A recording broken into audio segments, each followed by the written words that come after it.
আরে কত সুন্দর খাবার, এই খাবারটা তো আমি খাবোই। টিভি থেকে বের করি খাবারটা। আরে কি টিভি থেকে তো খাবার বের হলো না। মা কি দেখে ফেললো নাকি? বিল্লু এটা তুমি কি করেছো? যাও এখান থেকে, টিভি কেনার টাকা নিয়ে ফিরবে। আরে মা তো আমাকে টয়লেট দিয়ে বাইরে বের করে দিল। এবার তো আমি তখনই বাসায় ঢুকতে পারবো যখন আমার কাছে টিভি কেনার টাকা থাকবে।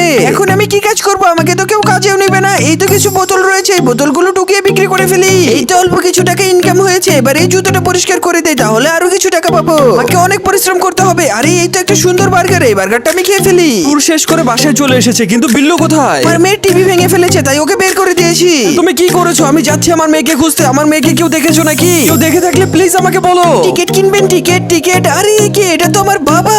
এ বিল্লু, কোথায় চলে গেছিলি তুই? বাবা আমি তো ইনকাম করতে গিয়েছিলাম। এই নাও টাকা, একটা টিভি কিনো। আচ্ছা ঠিক আছে, চলো বিল্লু, এই টিভিটাই আমরা নিয়ে নেই। কি বলো তুমি? আচ্ছা, ঠিক আছে বাবা। আরে বা কত সুন্দর টিভি, আমি আর কখনো বকবো না বিল্লু তোমাকে। বন্ধুরা, আমি 2 দিন ধরে খাবার না খেয়ে আছি। প্লিজ তোমরা সবাই ভিডিওতে লাইক দিয়ে চ্যানেলটি সাবস্ক্রাইব করে দাও, যাতে আমি খাবার পেয়ে যাই। तुम भी अगर ऐसे वीडियो बनाना सीखना चाहते हो तो कमेंट करो AI वीडियो एडिटिंग टूल।